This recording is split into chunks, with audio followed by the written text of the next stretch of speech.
Hi hello welcome to Raghavendra YouTube channel. So మనం chemistry టాపిక్లో ఉన్నాం కదా. ఈరోజు న్యూ టాపిక్స్ ఒకసారి చూద్దాము.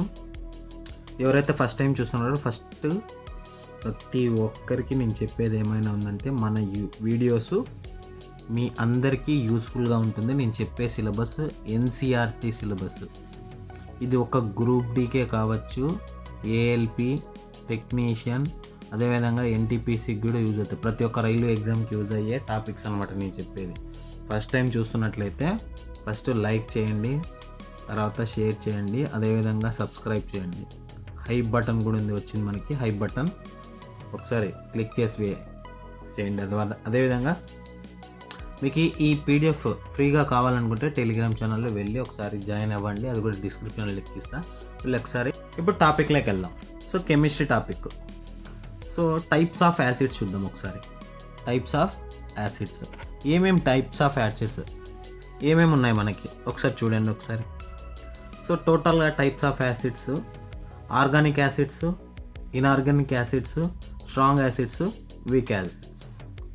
సో ఆర్గానిక్ యాసిడ్స్ చూడండి, found in plants or animals. ఇది చెట్లల్లో కానీ జంతువుల్లో కానీ మనకి అనమాట, అంటే దొరుకుతుంది అనమాట. యూజువల్లీ వీక్ యాసిడ్స్, మెయిన్గా ఏమి ఆర్గానిక్ యాసిడ్స్ అనేది ఒక వీక్ యాసిడ్స్ అనమాట. అవి ఏమేమంటే citric acids, acetic acid, lactic acid. ఇప్పుడు సింపుల్ ఒక పాయింట్ చెప్తా చూడండి. సిట్రిక్ యాసిడ్ ఎక్కడి నుంచి వస్తాయి? లెమన్ నుంచి. ఇది లెమన్ అనేది ప్లాంటే కదా. Next vinegar, acetic acid. Next lactic acid, milk ఎక్కడంటే జంతువుల నుంచి వస్తుంది కదా. సో దీన్నే లాక్టిక్ యాసిడ్ అంటాం. ఇవన్నీ ఏమి ఆర్గానిక్ యాసిడ్స్ అనమాట. నెక్స్ట్ చూడండి ఇన్ఆర్గానిక్ యాసిడ్. చూడండి ఇన్ఆర్గానిక్ యాసిడ్స్ వచ్చి మినరల్ యాసిడ్స్ అని కూడా అంటాం. ఇన్ఆర్గానిక్ని ఏమంటాము? మినరల్ అని కూడా అంటాం. మేడ్ ఫ్రమ్ మినరల్స్, ఇక్కడే చెప్పా కదా మినరల్ యాసిడ్స్ అన్నాం కదా. Non living sources, usually strong acids. Example hydrochloric acid, sulphuric acid, nitric acid. ఇంకో క్లారిటీ ఇస్తారు చూడండి. సల్ఫ్యూరిక్ యాసిడ్ అనేది స్ట్రాంగ్ యాసిడ్ అనమాట. స్ట్రాంగ్ కింగ్ ఆఫ్ యాసిడ్స్ ఏమైనా అంటే sulphuric acid H2SO4, hydrochloric acid వచ్చి HCl, nitric acid HNO3. Next చూడండి ఇది ఇన్ఆర్గానిక్ యాసిడ్స్ వస్తాయి. నెక్స్ట్ ఇక్కడ స్ట్రాంగ్ యాసిడ్ అని కూడా వస్తుంది. ఇక్కడ completely ionize in water, release H+ ions. చూడండి కంప్లీట్లీ అయనైజ్ అయిపోయిన తర్వాత H+ అయాన్స్ అనేవి ఏమవుతాయి? రిలీజ్ అవుతాయంట. దాంట్లో HCl ఒకటి, H2SO4, HNO3, నైట్రిక్ యాసిడ్, ఈ మూడు. నెక్స్ట్ వీక్ యాసిడ్ చూడండి, పార్షలీ అయనైజ్డ్ అంటే కొద్ది తక్కువ అనమాట. Water, release a few H+ ions. తక్కువ అనేది H+ అయాన్స్ అనేవి ఏమవుతాయి? రిలీజ్ చేస్తాయి. అవి ఏమేమంటే acetic acid CH3COOH, carbonic acid H2CO3. Acidic acid formula ఏమి? అసిడిక్ యాసిడ్ ఫార్ములా CH3COOH అనమాట. కార్బోనిక్ యాసిడ్ ఫార్ములా ఏమి? H2CO3. ఇదనమాట. ఓకేనా అండి? ఇదనమాట. ఇప్పుడు నెక్స్ట్ మనం ఏం చేద్దామంటే నెక్స్ట్ చూడండి, బేస్డ్ ఆన్ హైడ్రోజన్ ఆటమ్స్.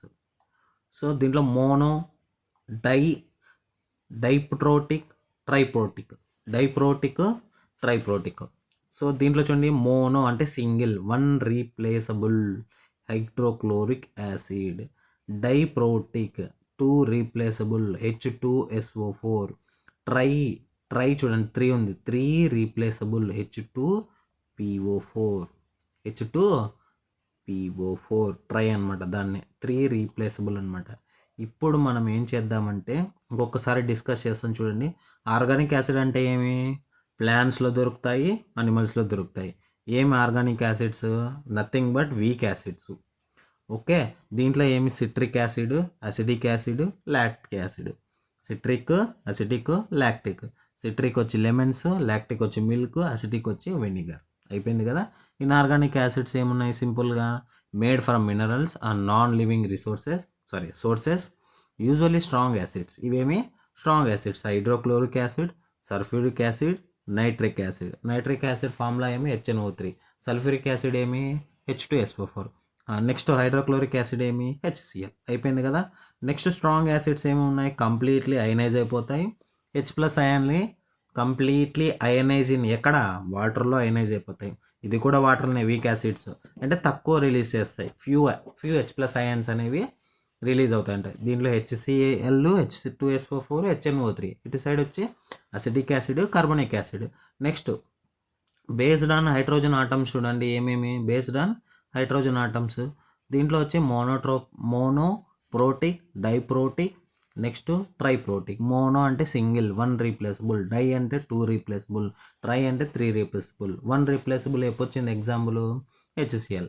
2 అంటే H2SO4, 3 అంటే H3H2PO4. నెక్స్ట్ ఇప్పుడు చాలా చాలా ఇంపార్టెంట్, బాగా చూడండి.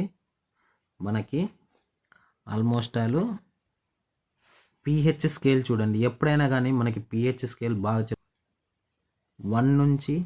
0 నుంచి 14 వరకు ఉంటాయి. 0 నుంచి 14 వరకు ఉంటాయి. దీంట్లో ఎగ్జాక్ట్గా 7 అనేది న్యూట్రల్ అనమాట. ఎగ్జాక్ట్గా 7 అనేది ఏమి న్యూట్రల్. ఇక్కడే చూడండి, ఇక్కడే పాయింట్ 0 to 7. 0 to 7 అని ఏమవుతుందంటే, అంటే 0 to 7 అంటే 6 వరకు అసిడిక్ యాసిడ్స్ ఉంటాయి. నెక్స్ట్ 8 నుంచి 14 వరకు ఏమవుతుందంటే ఆల్కలిన్ అనమాట. ఆల్కలిన్ అంటే బేసిస్ అనమాట, బాగా గుర్తుపెట్టుకోండి. ఎగ్జాక్ట్గా 7 ఏముందంటే వాటర్ పిహెచ్ వాల్యూ ఎంత 7 అనమాట. వాటర్ పిహెచ్ వాల్యూ ఎంత 7. నెక్స్ట్ చూడండి, ఇక్కడే ఉంది చూడండి, నీట్గా చెప్తాను చూడండి. ఇక్కడ బాగా చూసుకోండి, ఎగ్జామినేషన్కి చాలా చాలా ఇంపార్టెంట్. చూడండి ఇంకొకసారి. సో పిహెచ్ స్కేల్ చూడండి, ఏముంది 0కి ఎగ్జాక్ట్గా న్యూట్రల్ అనమాట. ఓకే, న్యూట్రల్ వచ్చి 7. ప్యూర్ వాటర్ చూడండి, ప్యూర్ వాటర్. ఇది ఎగ్జామినేషన్లో అడుగుతారు.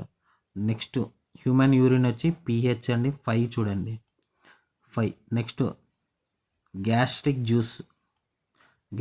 జ్యూస్ చూడండి ఒకసారి ఎంత ఉంది ఆల్మోస్ట్ ఆల్ అది కూడా అసిడిక్ అనమాట. pH 4 చూడండి, pH 4 వచ్చి టమాటో జ్యూస్ చూడండి, pH 4 tomato juice. Next human blood చూడండి 7.4. నంబర్ ఆఫ్ టైమ్స్ అడిగారు ఎగ్జామినేషన్లో. హ్యూమన్ బ్లడ్ pH వాల్యూ ఎంత 7.4. ఇంకా నేను ఎన్సీఆర్టీ బుక్స్లో ఉన్నా, ఇది కూడా తీసి చెప్తాను మీకు నేను. నెక్స్ట్ చూడండి హ్యాండ్ సోప్ వచ్చి pH 10. నెక్స్ట్ 12 చూడండి బ్లీచింగ్ పౌడర్. ఓకే, దాన్నే బ్లీచ్ వచ్చి 12 చూడండి, బ్లీచ్ వచ్చి 12. ఓకేనా, ఇదంతా. నెక్స్ట్ 8 నుంచి 12 వరకు 14 వరకు ఏముంది ఆల్కలిన్, నథింగ్ బట్ బేస్. ఇది అసిడిక్ యాసిడ్ అనమాట. ఇప్పుడు చూడండి పాయింట్, యాసిడ్ చూడండి, blue litmus to turn red లిట్మస్గా చేంజ్ అయ్యేదాన్ని ఏమంటామంటే యాసిడ్. అంటే ఒక లిట్మస్ పేపర్ని మనము యాసిడ్లో ఉంచినప్పుడు ఏమవుతుందంటే అది బ్లూ నుంచి రెడ్గా చేంజ్ అవుతుంది, అదనమాట. బ్లూ నుంచి ఏమవుతుంది రెడ్గా చేంజ్ అయ్యేదాన్ని ఏమంటాం యాసిడ్ అంటాం. నెక్స్ట్ రెడ్ నుంచి బ్లూగా చేంజ్ అయ్యేదాన్ని బేస్ అంటాం, రివర్స్. ఇక్కడ చూడండి, బ్లూ నుంచి రెడ్గా చేంజ్ అయిందా, నెక్స్ట్ రెడ్ నుంచి బ్లూగా చేంజ్ అయిందా. సింపుల్గా చూడండి, ఇంకొక క్లారిటీ ఇస్తాను. ఎప్పుడైనా కానీ బేస్ చూడండి, రెడ్ అనేది బ్లూగా చేంజ్ అవుతుంది అంటే బ్లూ బేస్. ఓకే, ఏమవుతుంది రెడ్ అనేది ఏమవుతుంది, రెడ్ లిట్మస్ పేపర్ ఏమవుతుంది బ్లూగా అవుతుంది. అదే యాసిడ్ అయితే బ్లూ టు రెడ్. ఇది గుర్తుపెట్టుకోండి. సింపుల్. ఇంకొక లాజిక్ కూడా చెప్తాను. ఏ తర్వాత నెక్స్ట్ లెటర్ ఏమి బి కదా, ఏ తర్వాత యాసిడ్లో ఉంటే బి కదా. So blue litmus to red, ఇది కన్ఫ్యూజ్ అవసరం లేదు. ఒకటి గుర్తుపెట్టుకోండి, ఇంకోటి ఆటోమేటిక్గా వస్తుంది. న్యాచురల్ ఇండికేటర్స్ చూడండి, natural red litmus to remains red, blue litmus to remains blue. Natural indicators అంటాం దీన్ని. నెక్స్ట్ యాసిడ్ చూడండి, యాసిడ్లో అయితే ఏమవుతుంది రెడ్ అయితే రెడ్ లిట్మస్ రిమైన్స్ రెడ్ అంట. Next blue litmus remains red అనమాట. అంటే రెడ్ కలర్ నుంచి రెడ్లోనే ఉంటుంది అని చెప్తున్నాడు. అదే బ్లూ కలర్ అయితే ఏమవుతుంది రెడ్లోకి చేంజ్ అవుతుంది, బాగా గుర్తుపెట్టుకోండి. నెక్స్ట్ రెడ్ కలర్ నుంచి బ్లూ అవుతుంది, బ్లూ అయితే బ్లూలోనే ఉంటుంది, ఏది బేస్లో. ఇక్కడ చూడండి, బ్లూ లిట్మస్ టు రెడ్. ఇక్కడ చూడండి క్లోరిన్, హైడ్రోనియం అయాన్స్ అంటాం దీన్ని, H2O+, Cl-, chloride ions. Next hydroxide ions, Na+ అనమాట, Na+ హైడ్రాక్సైడ్. సోడియం హైడ్రాక్సైడ్ అంటాం కదా యాక్చువల్గా, Na plus Cl minus. Okay, next ఏముంది, బేస్లో రెడ్ లిట్మస్ టు బ్లూ అవుతుంది, బాగా గుర్తుపెట్టుకుని పాయింట్. Next oxidation